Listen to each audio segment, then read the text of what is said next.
Hello दोस्तों, आप सभी का स्वागत है ऑर्गेनिक विद आशीष सर में। आज इस वीडियो से हम लोग स्टार्ट करने जा रहे हैं हेलो एल्केन एवं हेलो अरीन नाम का चैप्टर। देखिए दोस्तों, केवल कार्बन और हाइड्रोजन के यौगिक केवल कार्बन तथा हाइड्रोजन के यौगिक इनको हम बोलते हैं हाइड्रोकार्बन। जैसा नाम में आ रहा है हाइड्रोजन एवं कार्बन, तो केवल हाइड्रोजन और कार्बन के यौगिक को हम बोलते हैं हाइड्रोकार्बन। जैसे ये आपके सामने एक हाइड्रोकार्बन है और एग्जाम्पल के तौर पे मैंने मीथेन को लिया है। जैसे ये आपके सामने एक हाइड्रोकार्बन है और ये बेंजीन है। इसको मैं आपको मिलवा चुका हूँ इससे पहले वाले वीडियोस में। एक प्लेलिस्ट मैंने अलग से बना रखी है बेसिक्स की, वो प्लेलिस्ट अगर आपने नहीं देखी है तो उसको देख कर ही इस चैप्टर को स्टार्ट। हाँ, तो ये आपके पास एक हाइड्रोकार्बन है, ये आपके पास एक हाइड्रोकार्बन है। इसमें हर जगह हाइड्रोजन होती है और 6 कार्बन है, 1 2 3 4 5 6। तो ये है C6H6 बेंजीन। दोस्तों, इस तरह के हाइड्रोकार्बन को कहा जाता है aliphatic hydrocarbon. Aliphatic simple chain और ring with special property. Ring with special property, एक तो रिंग होना चाहिए और कुछ विशेष गुण होने चाहिए। उसके बाद ये बन जाता है एरोमेटिक। एरोमेटिक को दूसरी भाषा में एरीन भी कहते हैं और वैसे एरीन स्पेशली बेंजीन जैसे कंपाउंड्स के लिए यूज होता है। तो एरोमेटिक या फिर एरीन। अब ये पॉइंट है कि अगर इस हाइड्रोकार्बन में हम हाइड्रोजन को हटा दें और हाइड्रोजन को हटाने के बाद 4 लोगों में से किसी एक को लगा दें, जैसे फ्लोरीन, क्लोरीन, ब्रोमीन, आयोडीन, मतलब हाइड्रोकार्बन के एक या एक से ज्यादा हाइड्रोजन को हटाकर जब उसकी जगह इन 4 लोगों को लगाया जाता है, इन 4 लोगों को दोस्तों हम बोलते हैं हेलोजन। तो जब कार्बन के यौगिकों में जिनको हम हाइड्रोकार्बन बोलते हैं उनमें से कुछ हाइड्रोजन को हटा करके हम हेलोजन लगाते हैं तो उससे कुछ नए प्रकार के कंपाउंड बनते हैं। देखिए, जैसे यहां पर CH4 था, ये आपके पास एक एलिफेटिक हाइड्रोकार्बन था। इसके मैंने एक हाइड्रोजन या एक से ज्यादा हाइड्रोजन को हटा करके फ्लोरीन, क्लोरीन, ब्रोमीन, आयोडीन इनमें से अगर कुछ भी लगा दिया तो फिर एक नया कंपाउंड बनेगा। अगर जैसे बेंजीन है, इस बेंजीन के हाइड्रोजन को हटा करके इस बेंजीन के एक या एक से ज्यादा हाइड्रोजन को हटा करके मैंने इसकी जगह किसी हेलोजन को लगा दिया, हेलोजन जैसे मान लीजिए Br लगा दिया, तो इससे एक नया प्रकार का यौगिक बना और इन नए प्रकार के यौगिकों का नाम है, इसको कहा जाता है हेलो एल्केन और इसको कहा जाता है हेलो अरीन। ठीक है दोस्तों, तो मतलब बहुत सिंपल हुआ कि अगर हाइड्रोकार्बन के एक या एक से ज्यादा हाइड्रोजन को हटा करके उसकी जगह आप फ्लोरीन, क्लोरीन, ब्रोमीन, आयोडीन लगा दोगे तो वो बन जाएगा हेलो एल्केन। और अगर बेंजीन जैसे एरोमेटिक कंपाउंड के हाइड्रोजन को हटा करके आप अगर लगा दोगे हेलोजन तो वो बन जाएगा हेलो अरीन, जैसा कि नाम में है। देखिए, नाम को समझिए। हेलो वर्ड का मतलब होता है हेलोजन, जैसे fluorine, chlorine, bromine, iodine. Elk word का मतलब होता है कार्बन। ये हमेशा याद रखें कि कार्बन को एल्क बोलते हैं और एन का मतलब होता है एकल बंध। तो ये एकल बंध युक्त कार्बन था CH4। CH4 था एकल बंध युक्त कार्बन, उसके अंदर अपन ने क्या लगा दिया, हेलोजन, तो ये बन गया हेलो एल्केन। हेलो मतलब हेलोजन, एल्क मतलब कार्बन, एक मतलब सिंगल बॉन्ड, मतलब हेलो मतलब हेलोजन, एल्क मतलब कार्बन, एन मतलब सिंगल बॉन्ड। तो सिंगल बॉन्ड वाले कार्बन में जब हेलोजन लगी होती है तो उसको अपन क्या बोलते हैं, हेलो एल्केन बोलते हैं। सिंपल। हेलो अरीन, हेलो मतलब होता है हेलोजन, वही fluorine, chlorine, bromine, iodine. Areen मतलब बेंजीन। तो जब बेंजीन को जोड़ा जाता है फ्लोरीन, क्लोरीन, ब्रोमीन, आयोडीन से तो दोस्तों फिर वो क्या बन जाता है, हेलो अरीन बन जाता है। पढ़िए, हाइड्रोकार्बन, केवल कार्बन तथा हाइड्रोजन के यौगिकों को हाइड्रोकार्बन बोलते हैं। हाइड्रोकार्बन मूल कार्बनिक यौगिक है। मूल मतलब होता है बेसिक, एकदम बेसिक जो कार्बनिक यौगिक है वो कौन है? हाइड्रोकार्बन है। अन्य सभी कार्बनिक यौगिक हाइड्रोकार्बन से ही बनाए जाते हैं। व्युत्पन्न का मतलब होता है बनाया जाना, तो बाकी सारे कार्बनिक यौगिकों को हम किससे बनाते हैं? हाइड्रोकार्बन से बनाते हैं। आगे पढ़िए। जब किसी हाइड्रोकार्बन, चाहे वो एलिफेटिक हो चाहे वो एरोमेटिक हो, चाहे वो एलिफेटिक हो चाहे वो एरोमेटिक हो, के एक या एक से अधिक हाइड्रोजन परमाणु को उचित हैलोजन जैसे फ्लोरीन, क्लोरीन, ब्रोमीन, आयोडीन द्वारा प्रतिस्थापित कर दिया जाता है, तो उससे कुछ यौगिक प्राप्त होते हैं जो क्या कहलाते हैं? हेलो एल्केन या फिर हेलो अरीन। प्रतिस्थापित का मतलब होता है हटा करके किसी और को लगाना, तो मैंने यहां पर हाइड्रोजन को प्रतिस्थापित करके हेलोजन को लगाया है, इसको बोलते हैं प्रतिस्थापित करना। तो ये मैंने बेसिक आपको बताया हेलो एल्केन और हेलोइन के बारे में। बस याद रखें कि हाइड्रोजन हटानी है हाइड्रोकार्बन में से और लगाना है फ्लोरीन, क्लोरीन, ब्रोमीन, आयोडीन। इस पूरे चैप्टर में यही आपके साथ रहेगा।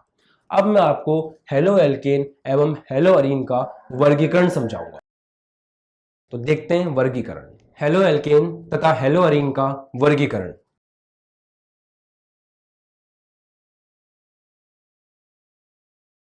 दोस्तों, वर्गीकरण करने के लिए सबसे पहले आधार चुनना पड़ता है।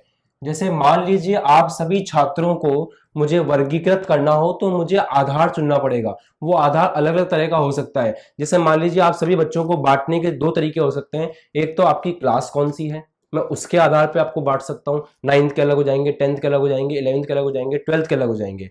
आप लोग बॉय हो या गर्ल हो उसके बेस पे मैं आपको बांट सकता हूं, उसके आधार पे मैं आपका वर्गीकरण कर सकता हूं। तीसरा, आपके पास साइंस मैथ्स है या साइंस बायो है, इस आधार पे मैं आपका वर्गीकरण कर सकता हूं। तो वर्गीकरण के कई सारे आधार हो सकते हैं। बिल्कुल वैसे ही दोस्तों, हेलो एल्केन तथा हेलो अरीन के वर्गीकरण का जो पहला आधार मैं ले रहा हूं वो है हैलोजन परमाणु की संख्या के आधार पर। तो सबसे पहला वर्गीकरण अपन पढ़ने जा रहे हैं हैलोजन परमाणु की संख्या के आधार पर। देखिए, मैं आपके सामने कुछ हेलो एल्केन और हेलो अरीन के एग्जाम्पल लिख रहा हूं। इन एग्जाम्पल्स में अगर आप ध्यान देंगे तो हैलोजन परमाणु की संख्या कितनी है? इन दोनों एग्जाम्पल्स में जो हैलोजन परमाणु है उस हैलोजन परमाणु की जो संख्या है वो कितनी है? वो एक है। इसमें भी हैलोजन परमाणु एक है और इसमें भी हैलोजन परमाणु एक है। जब हैलोजन परमाणु की संख्या एक होती है तो उसको हम कहते हैं mono halo alkane. Mono halo alkane. अगर हैलोजन परमाणु की संख्या एक है तो उसे कहा जाएगा मोनो हेलो एल्केन। जैसे इसका उदाहरण ये भी है, इसका उदाहरण ये भी है। दूसरा, अब इन एग्जाम्पल्स में आप देखेंगे, इन तीनों एग्जाम्पल्स में तो हैलोजन परमाणुओं की संख्या इसमें 2 है, इसमें भी हैलोजन परमाणु की संख्या 2 है, इसमें भी हैलोजन परमाणु की संख्या 2 है। तो यदि हैलोजन परमाणु की संख्या 2 होती है तो हैलोजन परमाणु की संख्या 2 होने पर उसको कहा जाता है डाई हेलो एल्केन। क्या कहते हैं उसको? Die halo alkane. तो अगर हैलोजन परमाणुओं की संख्या 2 है तो उसे कहा जाएगा डाई हेलो एल्केन। अब इसमें भी एक इंटरेस्टिंग बात है, सुनिए। अगर दो हैलोजन पास पास वाले कार्बन पे हैं, अगर दो हैलोजन पास पास वाले कार्बन पे हैं तो उसको कहा जाता है विसिनल, VICINAL, विसिनल डाइहैलाइड। अगर दो हैलोजन पास पास वाले कार्बन पे, देखो आप यहां पे दोनों हैलोजन है, वो दो हैलोजन जस्ट पास पास वाले कार्बन पे, तो उसको क्या बोलते हैं मित्रों? विसिनल डाइहैलाइड। और अगर दो हैलोजन एक ही कार्बन पर है, जैसे इसमें देखिए, इसमें दोनों हैलोजन जो Cl है वो एक ही कार्बन पे है, तो इसको कहा जाता है जेमिनल डाइहैलाइड। जेमिनल डाइहैलाइड। कंफ्यूज मत होना, डाई हेलो एल्केन के ही ये दो तरह के प्रकार हो गए, एक तो विसिनल डाइहैलाइड, एक जेमिनल डाइहैलाइड। जेमिनल डाइहैलाइड में दोनों हैलोजन एक ही कार्बन पे होगा, विसिनल डाइहैलाइड में दोनों हैलोजन पास पास वाले कार्बन पे होगा, जस्ट पास वाले कार्बन। ठीक है, ऐसे अगर 3 हैलोजन होगी तो उसको बोलेंगे ट्राई हेलो एल्केन, अगर 4 होगी तो उसको बोलेंगे टेट्रा हेलो एल्केन। तो हैलोजन परमाणु की संख्या के आधार पे वर्गीकरण हो गया मोनो हेलो एल्केन अगर 1 हैलोजन है, डाई हेलो एल्केन अगर 2 हैलोजन है, डाई हेलो एल्केन में 2 हो गए, अगर पास पास वाले पे है जस्ट तो विसिनल, एक ही पर है तो जेमिनल, और 3 होंगे तो ट्राई हेलो एल्केन, 4 होंगे तो टेट्रा हेलो एल्केन, बहुत सारे होंगे तो पॉली हेलो एल्केन। अगर बहुत सारे होंगे तो फिर आ जाएगा पॉली हेलो एल्केन।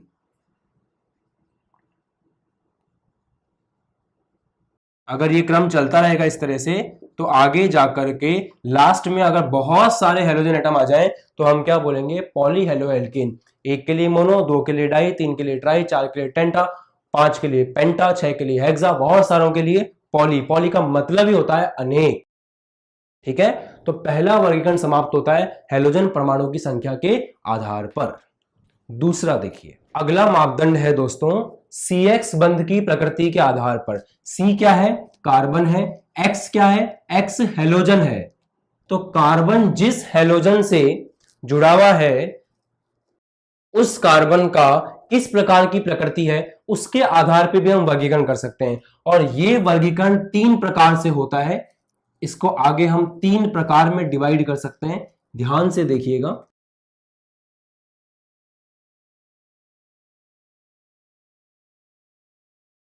इसमें पहला आता है कि हैलोजन जिस कार्बन से कनेक्टेड है वो कार्बन का संकरण है sp3 संकरण। हैलोजन जिस कार्बन से जुड़ा हुआ है उस कार्बन का संकरण क्या है, sp3 संकरण। दूसरा, जिस कार्बन से हैलोजन जुड़ा हुआ है उस कार्बन का संकरण है sp2 संकरण। यह दूसरा प्रकार होगा। हैलोजन जिस कार्बन से जुड़ा हुआ है उस कार्बन का संकरण है sp, ये तीसरा प्रकार होगा। तो CX बंध की प्रकृति के आधार पे 3 प्रकार देखने को मिलेंगे। पहला प्रकार होगा हैलोजन जिस कार्बन जुड़ा हुआ है वो sp3 संकरण का हो, हैलोजन जिस कार्बन जुड़ा हुआ है वो sp2 संकरण का हो, हैलोजन जिस कार्बन से जुड़ा हुआ है वो sp संकरण का हो। अब देखिए, अब इसके अंदर मैं आपके सामने 3 उदाहरण लिख रहा हूं, ध्यान से देखिएगा।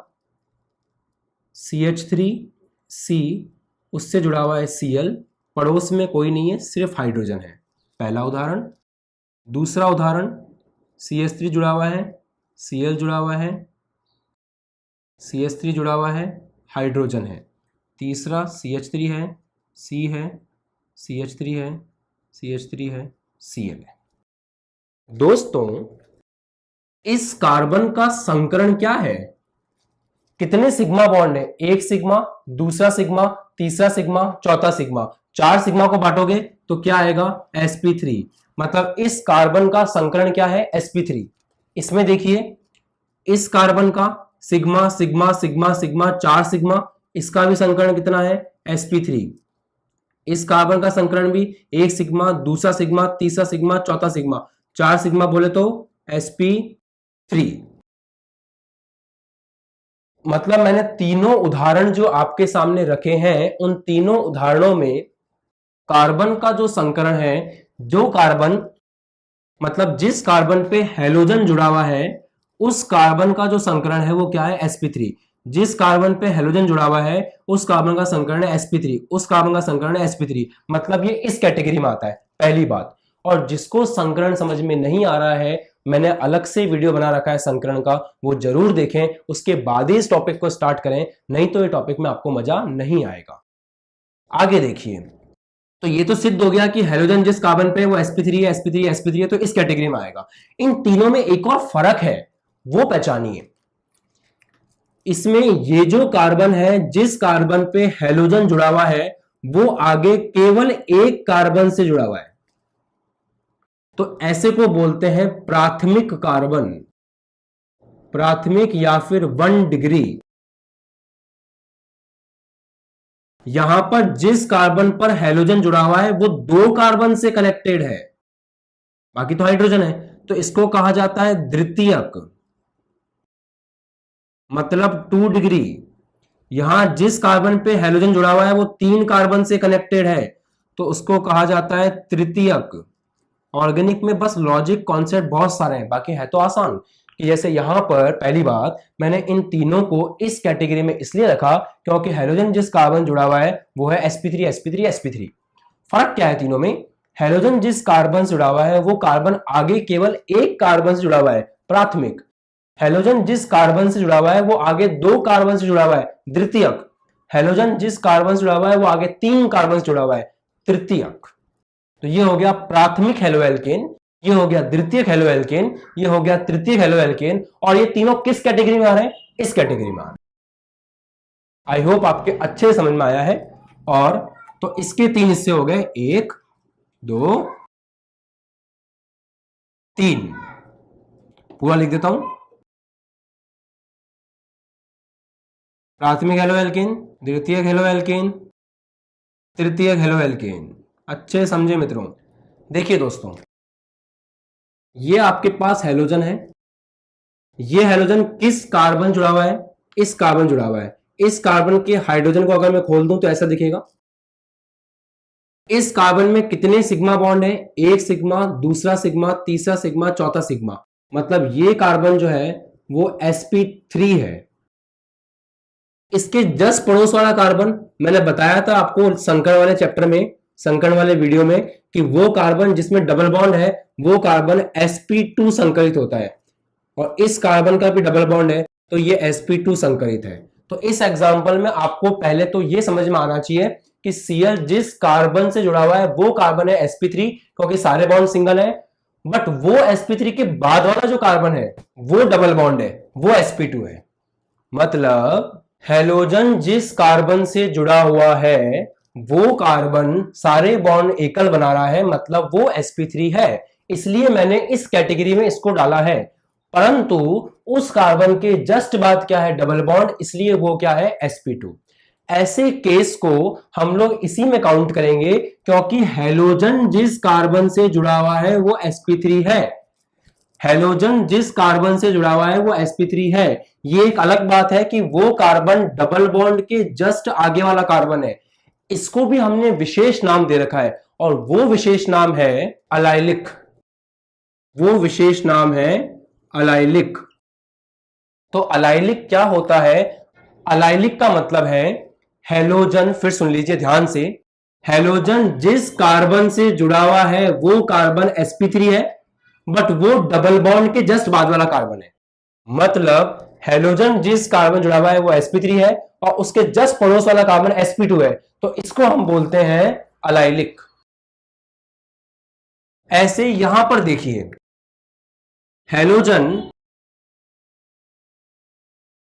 जिस कार्बन से जुड़ा हुआ है उस कार्बन के सारे बॉन्ड सिंगल हैं, सिंगल सिंगल सिंगल सिंगल, तो वो कार्बन क्या है? sp3।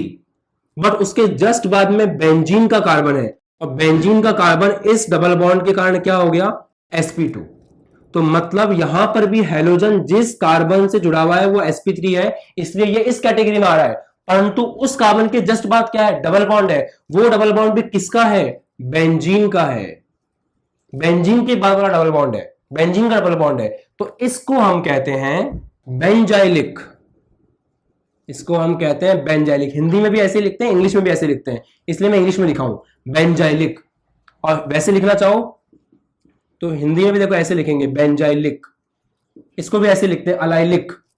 फिर से, हैलोजन जिस कार्बन से जुड़ा हुआ है वो कार्बन sp3 है, बट उसके जस्ट पास वाला कार्बन क्या है? बेंजीन का डबल बॉन्ड, बेंजीन का कार्बन। यहां पर जो कार्बन है वो जो हैलोजन से जुड़ा हुआ है वो sp3 है, बट उसके जस्ट पास में क्या है? Double bond. तो ये कहलाता है स्पेशल अलाइलिक, और ये कहलाता है बेंजाइलिक। दोनों इसी कैटेगरी में आते हैं, क्योंकि हैलोजन से जुड़ा हुआ sp3 है, हैलोजन से जुड़ा हुआ sp3 है।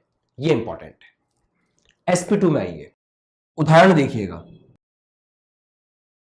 ये 2 उदाहरण है sp2 के। हैलोजन जिस कार्बन से जुड़ा हुआ है वो कार्बन डबल बॉन्ड है, मतलब डायरेक्टली sp2 है। हैलोजन जिस कार्बन जुड़ा हुआ है वो बेंजीन का कार्बन है, और बेंजीन का कार्बन क्या होता है? sp2 होता है।